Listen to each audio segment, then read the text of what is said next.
And we're going to pay for it when he eventually sits down with Donald Trump.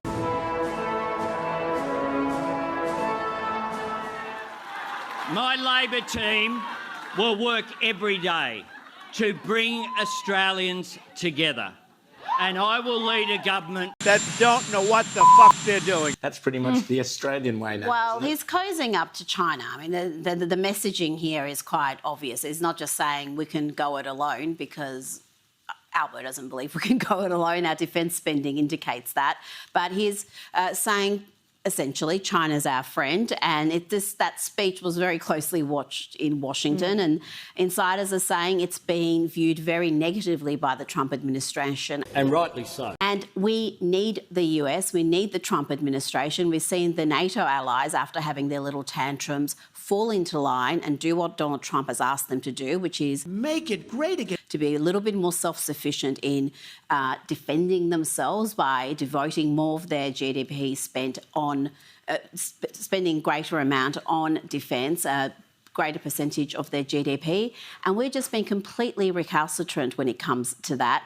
And we're going to pay for it when he eventually sits down with Donald Trump and does a trade deal. Because at NATO, one of the things Donald Trump said that, again, Australian government Don't know what the fuck they're doing. And that's something that I'm very proud of my party. again, Australian government should have taken note of was the NATO allies have fallen into line, but Spain hasn't. Yeah. So when we sit down with Spain, they're going to pay. They're still going to pay what they should have paid, because they will get a trade deal and tariffs that are greater than they otherwise would have, because of the attitude to defence spending. So what do you think is going to happen when Albo eventually sits down with the president? Do you think he's going to... Poop again. Yes.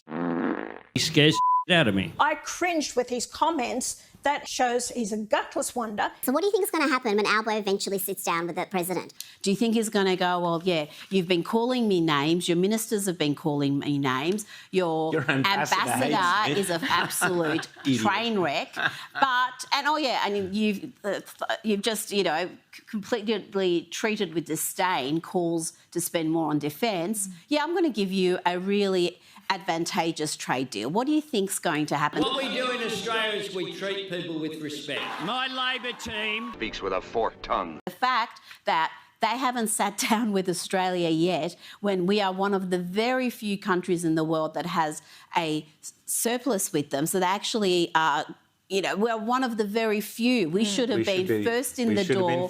We should have got the best deal.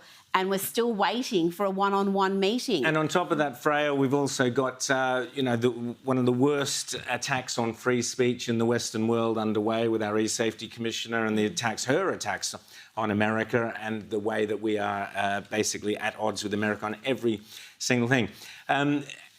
We have the real crime, if you like, here, is that the Liberal Party, the opposition, should be now going, we need to be close to America. We have all the ties with Donald Trump.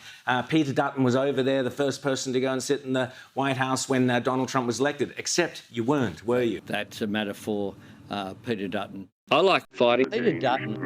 The groups that we're dealing with now.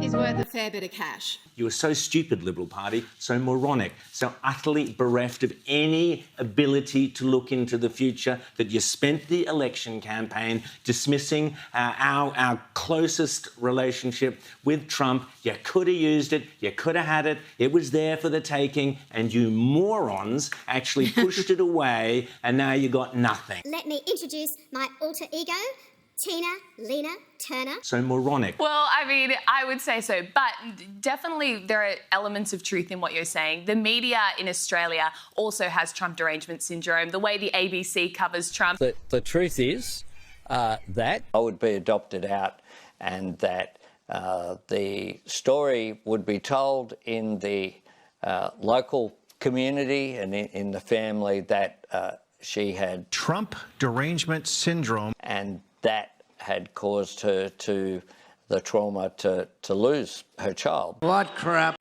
if you're just an average Aussie, chances are the only messaging you're hearing about Trump is negative, negative, 100%. negative, hysterical commentary from the left.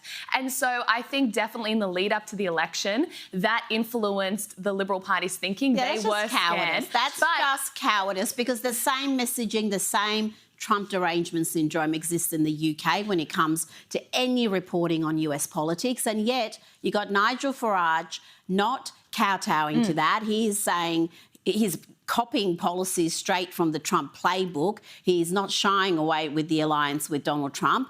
And he's winning. Yeah, And you've got Keir Starmer, a hardcore lefty in the same he's elbow mold, who's like worked Donald out Trump. how to, and He's it's straight off the tweeting Trump. like Donald Trump. It's not necessarily about Trump or not. It's about standing on strength and actually having leadership. But that is what we are lacking in this country, because our conservatives, our so-called conservatives, look at the media coverage, look at what the focus groups are doing, and they don't try to counter it. They don't say, well, obviously we need to explain our position. We need to articulate these policies and why we believe in them, like they did with The Voice.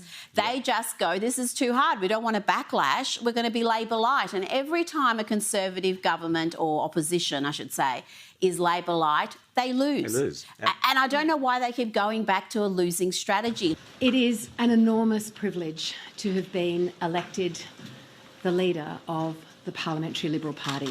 And this is worth a fair bit of cash. Our colleagues place their faith and their trust in us. And these positions are gifts of our party room. And They don't know what the fuck they're doing. Do you understand that? Vote One Nation if you want to get rid of these fools who don't deserve the name of the Liberal Party. They don't deserve it. Get rid of them.